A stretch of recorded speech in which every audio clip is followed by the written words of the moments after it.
Sidang lanjutan pra-peradilan yang diajukan mantan Mendikbudristek Nadiem Makarim kembali digelar hari ini. Agenda sidang hari ini adalah pembuktian dari pihak pemohon atas penetapan Nadiem sebagai tersangka.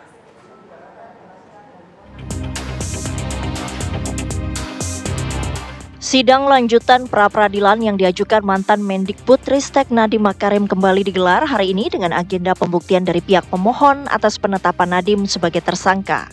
Sebanyak 188 dokumen dibawa oleh tim kuasa hukum Nadiem Makarim untuk dihadirkan dalam persidangan di Pengadilan Negeri Jakarta Selatan Selasa siang.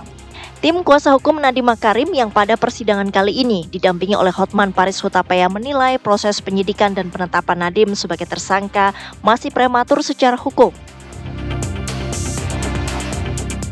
Kita mau buktikan hari ini bahwa belum ada audit dari yang berwenang yaitu BPKP atau BPK tentang apakah pengadaan ini Chromebook tepat harga, tepat sasaran, dan tepat daerah.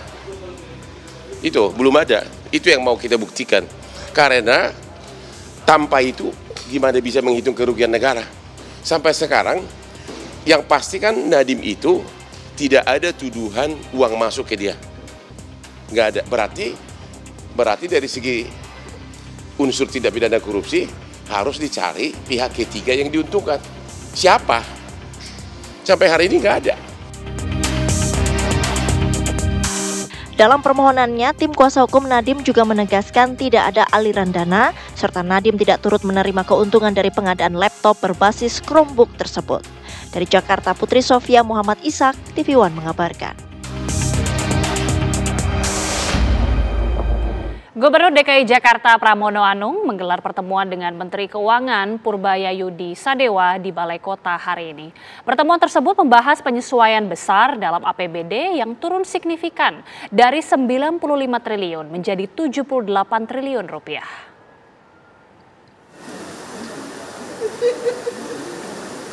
Pertemuan antara Menteri Keuangan Purbayayudi Sadewa dengan Gubernur DKI Jakarta Pramono Anung digelar di Balai Kota Jakarta pada pukul 8 waktu Indonesia Barat.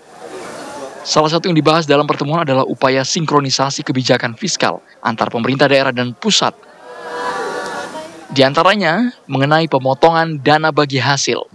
Gubernur DKI Jakarta Pramono Anung menyatakan, Jakarta akan menyelaraskan kebijakan fiskal dengan pemerintah pusat dan menerima pemotongan DBH tersebut. Hal-hal yang penting bagi Jakarta, yang pertama berkaitan dengan Jakarta betul-betul ingin menyelaraskan kebijakan fiskal yang telah diambil oleh pemerintah pusat dalam hal ini, terutama untuk pengaturan DBH. Pemerintah Jakarta sama sekali tidak argue terhadap itu, kami akan mengikuti dan kami akan menyesuaikan, karena kami tahu pasti langkah yang diambil oleh pemerintah pusat sudah dipikirkan secara matang dan kami mengikuti sepenuhnya.